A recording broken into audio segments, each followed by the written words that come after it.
Bismillahirrahmanirrahim.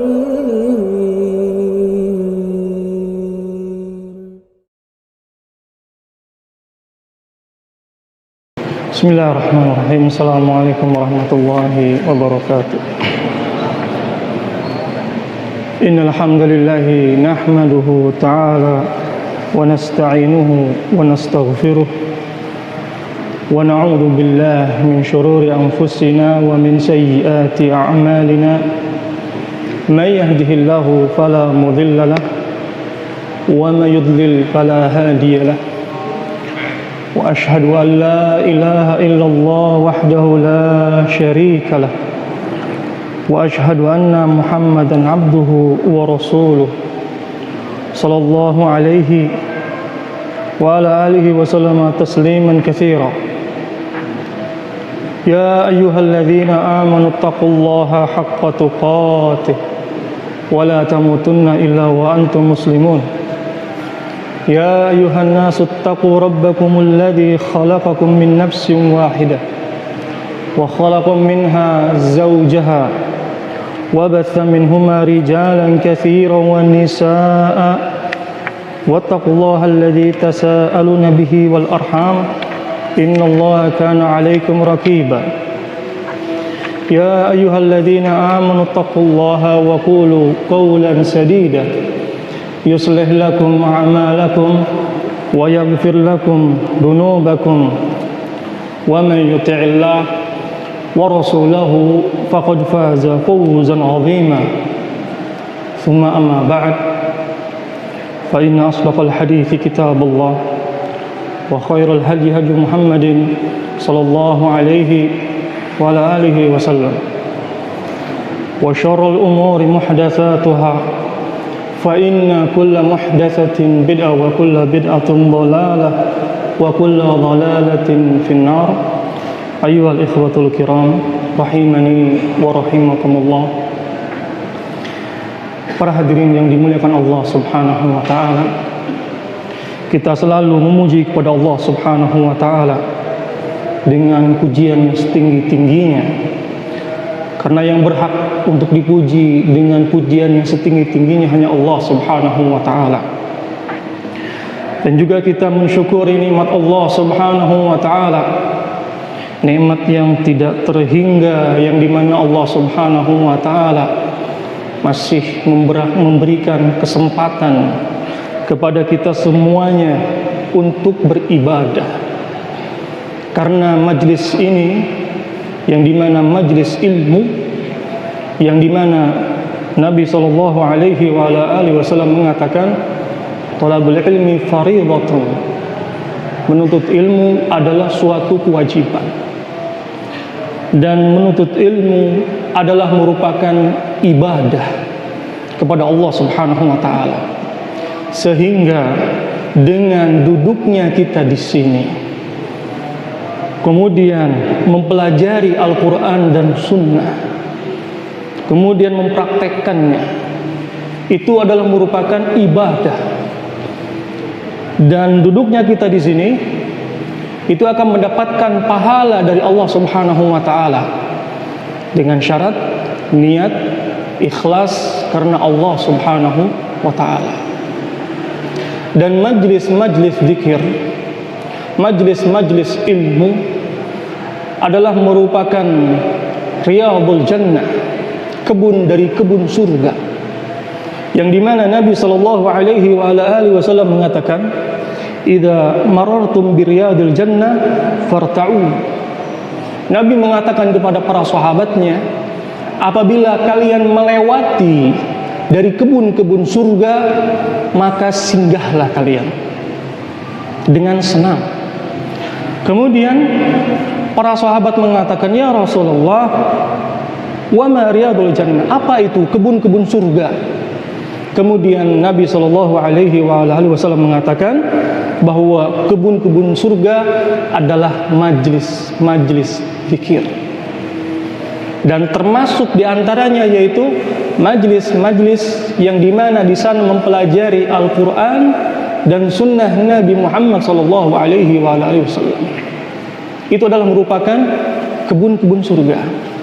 Sehingga ketika berada di sini, yang dimana ini adalah merupakan Baitullah, rumah Allah, dan kita sebagai tamu Allah, dan kita sebagaimana dikatakan oleh Nabi Shallallahu Alaihi Wasallam berada di majlis-majlis ilmu, di Riyadul Jannah, kebun dari kebun surga. Sehingga berbahagialah bagi kita semuanya yang dimana sampai saat ini diberikan kesempatan oleh Allah Subhanahu wa Ta'ala untuk mempelajari ilmu yang syar'i. Ini nikmat yang sangat luar biasa sekali, nikmat yang tidak ternilai dengan uang yang cukup banyak jumlahnya. Kenapa? Karena hati kita merasa tenang berada di masjid. Di sana disampaikan Al-Quran dan Sunnah Nabi Sallallahu Alaihi Wasallam, mempelajari ilmu. Kita berada di masjid sebagai tamu Allah.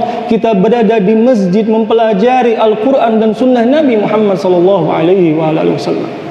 Dengan ini niatkan diri kita dalam mempelajari apa yang kita pelajari ikhlas karena Allah Subhanahu Wa Taala, agar Allah Subhanahu wa Ta'ala memberikan kemudahan kepada kita semuanya dan terus menerus memberikan kenikmatannya kepada kita semuanya.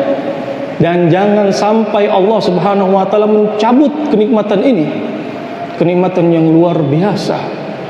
Kita diberikan kesempatan oleh Allah Subhanahu wa Ta'ala untuk belajar, karena ini adalah merupakan jalan menuju jannah. Bagaimana seseorang ketika dia akan berjalan menuju jannah kalau tidak tahu jalannya, tidak tahu kaifiyahnya, tidak tahu caranya?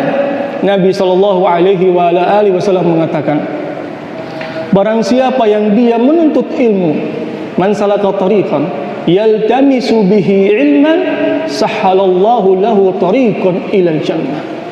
Barang siapa yang berusaha dia mencari ilmu, maka Allah Subhanahu wa Ta'ala akan memudahkan jalan menuju surga. Ini fadilah yang sangat besar sekali, yang dimana Allah Subhanahu wa Ta'ala mudahkan jalan menuju jannah. Bekal kita menuju akhirat, ketakwaan adalah merupakan bekal kita menuju akhirat nanti. Bagaimana kita bisa mengetahui beribadah kepada Allah Subhanahu wa Ta'ala kalau kita tidak mempelajarinya? Sehingga yang namanya mempelajari ilmu tidak ada namanya tua, muda, anak kecil, dewasa, lelaki, wanita, semuanya beribadah kepada Allah Subhanahu wa Ta'ala. Semuanya menuntut ilmu, karena bagaimana dia akan beribadah kalau tidak tahu ilmunya? Sehingga nasihat bagi kita semuanya, semangatlah di dalam mempelajari ilmu, di mana Allah Subhanahu wa Ta'ala masih memberikan kesempatan kepada kita semuanya. Jangan sampai kesempatan ini kita sia-siakan, yang dimana kita belajar Al-Quran dan Sunnah Nabi Sallallahu Alaihi Wasallam. Para hadirin rahimani wa rahimakumullah. Dan insyaallah ta'ala pada pertemuan kali ini kita akan membahas kitab dari karangan Al-Hafidh Ibnu Hajar rahmatullahi ta'ala alaih, yaitu kitab Bulughul Maram, yang dimana kitab ini adalah merupakan kitab fikih, dan kitab fikih yang dimana tartibnya adalah tartib arkanul Islam, yang dimana dimulai dengan al-syahadat, yang dimana membersihkan dari syirik, dan di dalam fikih yaitu membersihkan dari najasah, najis, dan juga kaifiyah di dalam bersuci. Kemudian yang selanjutnya yaitu salat, yang dimana salat adalah merupakan rukun Islam yang kedua. Kenapa rukun Islam yang kedua? Kenapa salat dijadikan rukun Islam yang kedua setelah syahadat? Karena kewajiban salat itu terus menerus dalam keseharian kita, pagi, siang, malam, yang dimana salat adalah merupakan pondasi Islam dan kewajibannya langsung diwajibkan oleh Allah Subhanahu wa taala kepada Nabi Muhammad sallallahu alaihi wasallam tanpa pelantara Jibril alaihi salatu wassalam, sehingga dijadikan salat rukun Islam yang kedua. Kemudian rukun Islam yang ketiga adalah zakat. Karena kewajiban zakat adalah ketika dia sudah sampai 1 haul, 1 tahun, dan juga sampai nisab, sehingga dijadikan rukun Islam yang ketiga. Kemudian berpuasa, dijadikan berpuasa rukun Islam yang keempat, karena kewajiban berpuasa hanya pada bulan Ramadan saja, yang dimana kewajibannya yaitu satu bulan dalam 1 tahun, sehingga dijadikan rukun Islam yang keempat.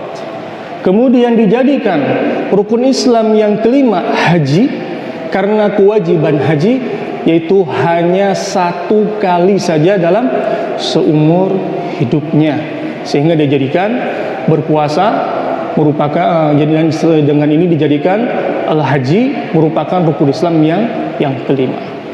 Dan di dalam kitab Bulughul Maram di sini, yaitu yang akan dipelajari dari bab yang pertama, yaitu bab yang berkaitan tentang air, babu al-miyah. Karena air adalah merupakan suatu kebutuhan kita dalam bersuci, dalam mandi. Bahkan Allah Subhanahu wa taala berfirman dalam surat Al-Anbiya, "Wa ja'alna minal ma' kulla syai'in hayy." Dan kita jadikan dengan air itu semua akan hidup. Manusia hidup, binatang ternak hidup, pepohonan hidup, semua akan hidup. Apa jadinya kalau di sana tidak ada air? Kekeringan. Manusia kekeringan, tidak mendapatkan air. Binatang juga mereka tidak bisa mendapatkan makanan. Kenapa? Karena makanan tidak tumbuh, kekeringan. Sehingga air yang dimana suatu kebutuhan manusia, yang dimana Allah Subhanahu wa taala menurunkan dari langit air yang barokah. Dengan ini firman Allah Subhanahu wa taala, "Wa nazzalna minas sama' ma'an mubarakan." Dan kami turunkan air dari langit dengan air yang barokah. Apa itu barokah? Terdapatnya kebaikan dari Allah Subhanahu wa taala, yang dimana ketika turun hujan, tumbuhan menjadi hijau, sumur banyak airnya. Manusia dia membutuhkan air, yang dimana turun hujan, yang mana kekeringan menjadi subur. Kemudian hewan-hewan ternak bisa memakan makanan, sehingga ketika turun air hujan, maka kita berdoa, Allahumma sayyiban nafi'an. Ya Allah, jadikanlah hujan ini hujan yang bermanfaat. Karena barakah turun dari langit, keberkahan dari Allah Subhanahu wa taala. Dan kita dimulai di sini dari kitab Bulughul Maram, itu yang pertama kali yang dibahas yaitu babu al-miyah, bab yang berkaitan tentang air. Tayyib. Saya akan meneruskan insyaallah taala pembahasan yang dulunya pernah dibahas oleh Ustaz Al-Ismail Dayasud hafizahullah taala, dan insyaallah taala saya akan meneruskan dari pembahasan dan masuk ke dalam pembahasan tata cara membersihkan jilatan anjing. Tata cara membersihkan jilatan anjing, karena pembahasan yang sebelumnya telah dibahas oleh Ustaz Ismail hafizahullah taala. Baik. Qala rahimahullahu taala. Kita baca hadis yang pertama. Qala rahimahullahu taala, an Abi Hurairah radhiyallahu taala anhu qala, qala Rasulullah sallallahu alaihi wa ala alihi wasallam, tuhur inai ahadikum idza walagha fihi al-kalb ay yaghsilahu 7 marrat ulahunna bit-turab, akhrajahu Muslim. Wa fil lafdh lahu falyuriqhu wa li Tirmidzi ukhrahunna au ulahunna bitturab. Dari Abi Hurairah radhiyallahu taala anhu bahwa Nabi sallallahu alaihi wa ala alihi wasallam bersabda, tuhuru inai ahadikum, membersihkan wadah-wadah kalian, idza walagha fihil kalb, apabila dijilat oleh anjing, ayyaghsilahu sab'a marrat, untuk mencucinya 7 kali.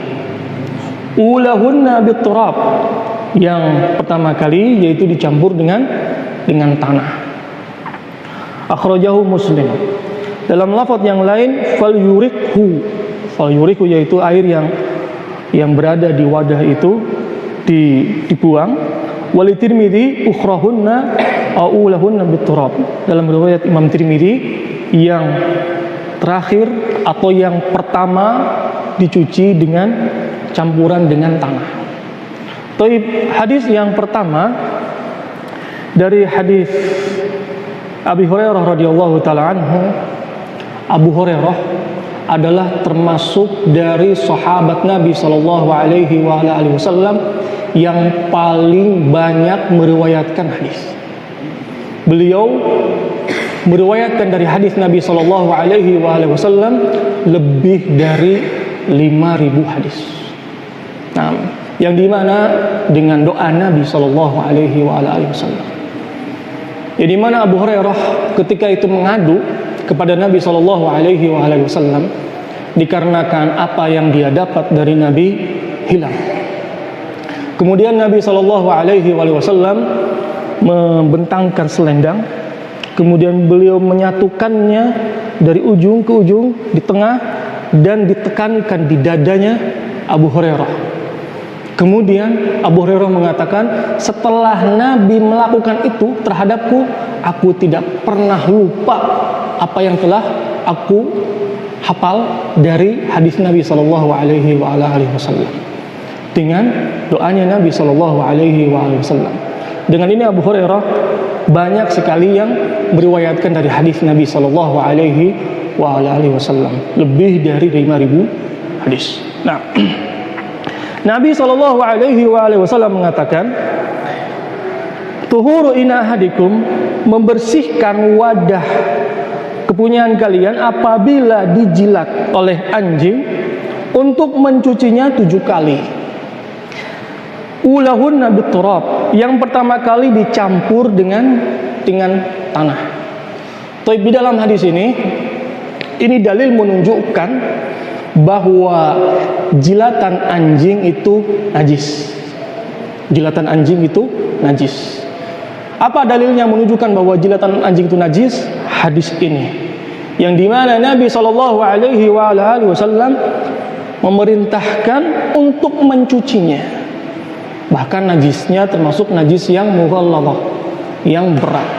Kenapa? Karena Nabi sallallahu alaihi wasallam memerintahkan untuk mencucinya 7 kali. Ini dalil menunjukkan bahwa ini najis yang berat. Nah, sehingga dalam permasalahan anjing, yang dimana Nabi sallallahu alaihi wasallam yang pertama melarang jual beli anjing, tidak boleh, semua jenis anjing. Karena Nabi sallallahu alaihi wasallam melarang tentang berjualan anjing. Haram. Harta yang didapatkan dari jual beli anjing haram, semua jenis anjing.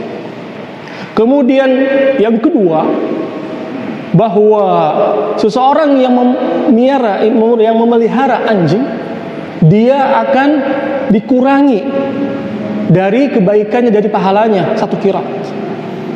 Kecuali anjing untuk hirasah, penjaga kebun, atau untuk penjaga ternak.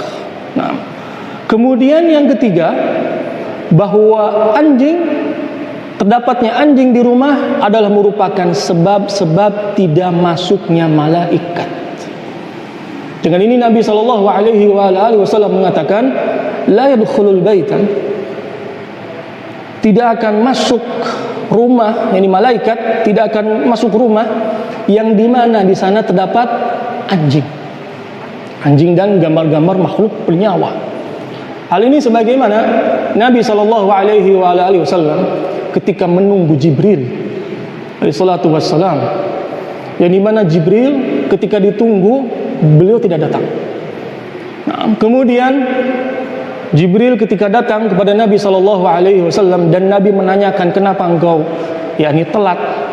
Nabi mengatakan, Jibril mengatakan bahwa di kolong ranjangmu itu ada anak anjing. Nah, di kolong ranjang itu ada anak anjing. Ini dalil menunjukkan bahwa malaikat tidak akan masuk ke rumah yang dimana di sana ada anjing. Nah, kemudian mudarat yang lain dalam memelihara anjing yaitu jilatannya itu najis.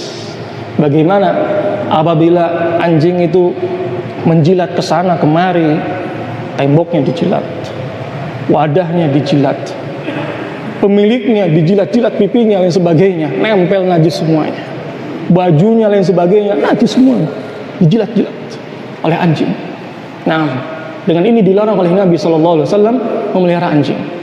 Kemudian yang berikutnya, bahwa gonggongan anjing itu adalah merupakan pertanda bahwa dia telah melihat syaitan. Dengan ini Nabi SAW mengatakan, apabila kalian mendengar suara gonggongan anjing, maka mintalah kalian perlindungan kepada Allah Subhanahu wa taala. Kenapa? Karena anjing itu melihat syaitan. Nah, berbeda dengan ayam yang berkokok. Nabi SAW mengatakan, apabila kalian mendengar suara ayam berkokok, mintalah kepada Allah Subhanahu wa taala rahmat. Kenapa? Karena ayam ketika berkokok dia melihat malaikat. Dengan ini kebanyakan ayam berkokok itu ketika pagi hari. Kadang sebelum kita bangun ayam sudah berkokok.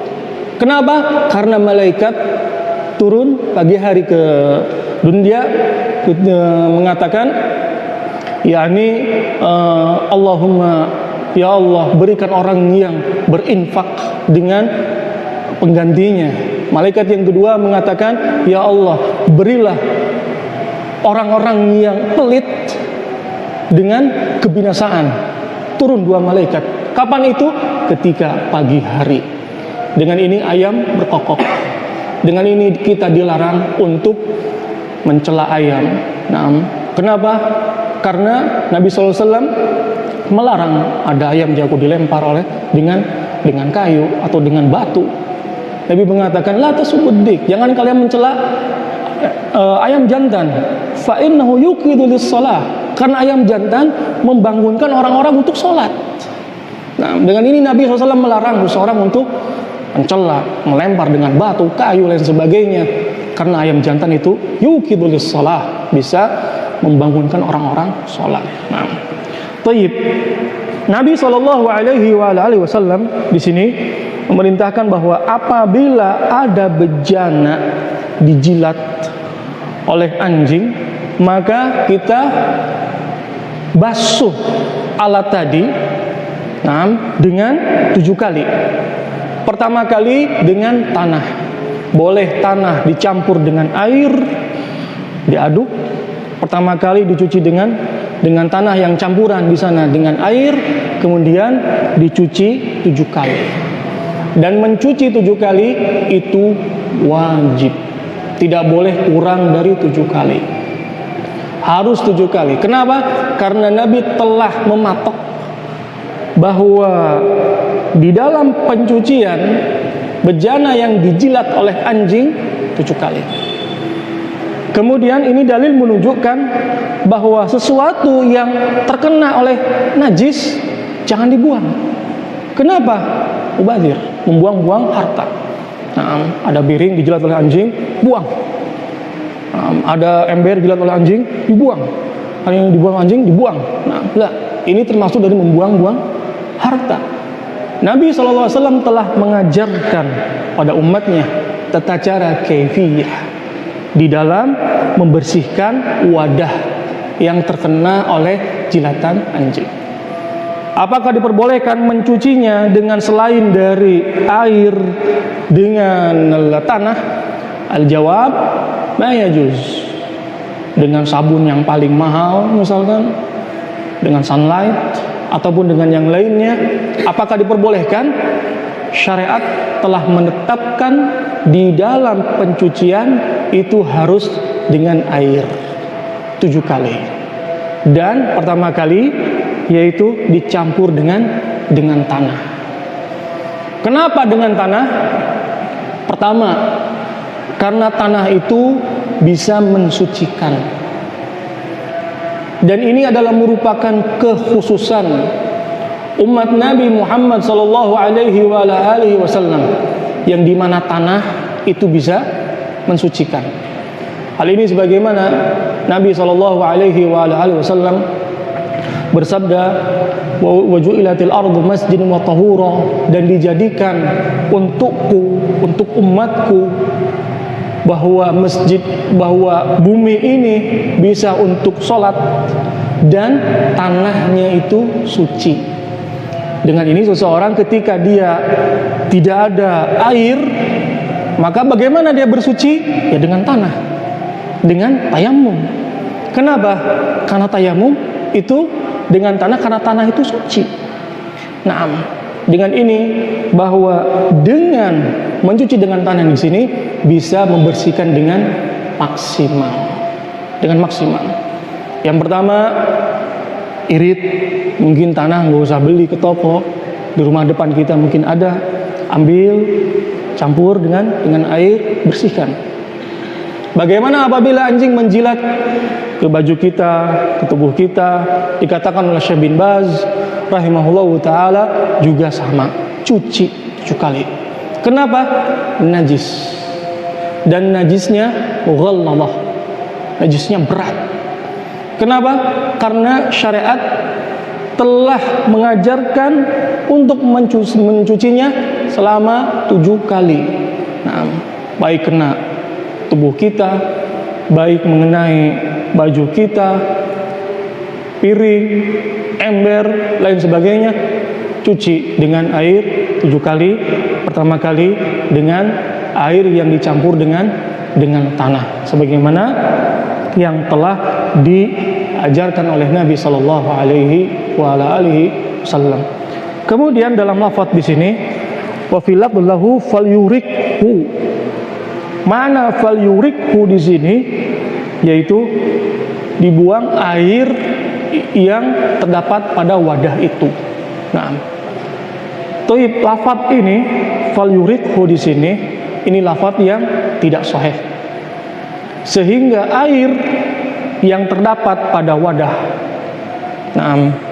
yang dijilat oleh anjing, maka dilihat dari 3, apakah berubah warna dari air tadi,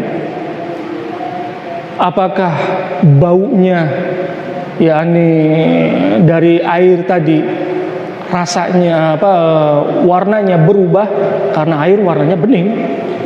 Nah, apakah baunya itu berbeda?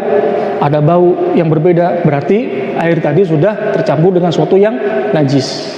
Nah, warnanya juga sama, baunya juga sama. Dilihat. Nah, kalau misalnya tidak ada perubahan, maka air tadi hukum asalnya boleh seseorang untuk berwudu. Boleh seseorang untuk berwudu. Nah, baik. Qala rahimahullahu ta'ala, kita baca hadis yang berikutnya. An Abi Qatadah radhiyallahu ta'ala anhu anna Rasulullah sallallahu alaihi wa ala alihi wasallam qala fil hirrah innaha laysat binajasin innama hiya minat tawafin alaikum akhrajahu al-arba'ah was-sahahu at-Tirmidzi wa Ibnu Khuzaimah. Dari Abi Qatadah radhiyallahu taala anhu bahwa Rasulullah sallallahu alaihi wa ala alihi wasallam fil hirrah yaitu kucing, beliau mengatakan innaha laysat binajasin, bahwa hirrah itu tidak najis. Innama hiya minat tawafina alaikum, bahwa hirrah, kucing, adalah binatang yang selalu mengelilingi kalian. Nah, di dalam hadis ini dalil yang menunjukkan tentang bagaimana bejana wadah yang dijilat oleh kucing. Apakah najis atau tidak? Dijawab, tidak najis. Kenapa? Karena Nabi SAW mengatakan, innaha laysat binajasin. Kucing itu tidak najis. Innama hiya minat tawafina alaikum. Sesungguhnya kucing itu adalah merupakan binatang yang selalu mengelilingi kalian. Kadang kita suka melihat kucing di depan rumah, kucing di belakang rumah, kucing di tetangga. Apakah jilatannya itu najis? Kalau ada kucing menjilat wadah, ember, atau piring, gelas, najis tidak? Al-jawab, tidak. Kenapa? Karena Nabi SAW mengatakan dengan jelas bahwa kucing itu tidak najis. Innaha laysat binajasin. Kucing itu tidak najis. Sehingga jilatan-jilatan yang selain dari anjing itu tidak najis. Nah, jilatan apa pun, sapi misalkan, sapi jilat wadah, apapun misalkan, atau baju kita dijilat, najis tidak? Al-jawab tidak. Jawabannya tidak. Kuda apa dan sebagainya. Kenapa? Karena tidak ada dalil yang menunjukkan bahwa jilatan itu najis. Berbeda dengan jilatan anjing yang dimana najis, dan juga najisnya najis yang berat, karena syariat memerintahkan untuk mencucinya 7 kali. Sehingga selain dari jilatan anjing itu tidak najis. Nah, kucing ataupun binatang yang lainnya, jilatannya itu semuanya tidak najis, sebagaimana di dalam hadis yang kita baca, hadis Abi Qatadah radhiyallahu taala anhu. Baik. Qala rahimahullahu taala. Hadis yang berikutnya, An Anas bin Malik radhiyallahu taala anhu qala, jaa a'rabi. Dari Anas bin Malik radhiyallahu taala anhu, jaa a'rabi, datang seorang Arab Badui, Arab yang dari pegunungan. Fabala fi ta'ifatil masjid. Arab Badui di sini kencing di ujung masjid. Fajazarun nas fanahahumun nabiyyu sallallahu alaihi wa alihi wasallam. Kemudian orang-orang yakni ingin mengejarnya, kemudian dilarang oleh Nabi sallallahu alaihi wasallam. Falamma qada, kemudian setelah selesai orang Arabi tadi kencing, kemudian Nabi sallallahu alaihi wasallam memerintahkan untuk membersihkan dengan seember air. Fauhriqa alaih, kemudian dituangkan air tadi di tempat najis tadi. Hadis muttafaqun alaih. Baik, di dalam hadis ini, hadis Anas bin Malik radhiyallahu taala anhu, ini yang berkaitan tentang seseorang Arab Badui, Arab pegunungan, datang ke masjid malah kencing. Nah, kemudian orang-orang ingin mengejarnya, dilarang oleh Nabi Shallallahu Alaihi Wasallam.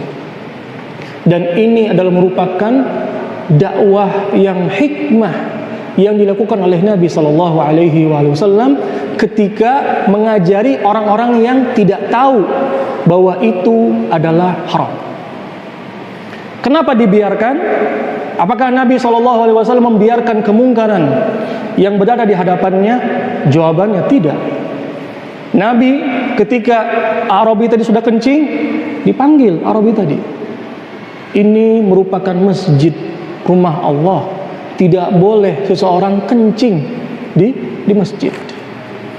Karena apabila Arabi tadi Pertama, kalau dikejar misalkan kencing, kemudian dikejar, maka air kencingnya akan kemana-mana. Ketika kencing, ada yang mengejar atau lempar dengan batu misalkan, air kencingnya bukan di satu tempat, kemana-mana, sehingga sulit di dalam membersihkannya. Kalau dibiarkan, maka najisnya di satu tempat. Yang kedua, apabila dikejar, maka najisnya akan mengenai pakaian dari Arabi tadi, sehingga menjadikan penyakit. Nah, sehingga Nabi SAW biarkan. Kenapa? Itu Arab Badui. Nah, sehingga cara mendakwahinya dengan hikmah. Bagaimana kalau misalkan zaman sekarang ada seseorang yang datang ke masjid bukannya sholat tapi kencing misalkan, mungkin ditangkap, gebugin atau pukul dan sebagainya. Akan tetapi dakwah Nabi SAW dakwah yang penuh hikmah, yang dimana Nabi SAW mengajarinya dengan hikmah. Ini yang patut bagi kita semuanya untuk mempelajarinya, belajar berdakwah dengan penuh hikmah kepada orang yang tidak tahu. Nah, kemudian sudah ada. Kemudian di dalam hadis ini dalil menunjukkan bahwa air kencing manusia itu najis. Air kencing manusia itu najis. Kalau tidak najis, niscaya tidak akan dibersihkan.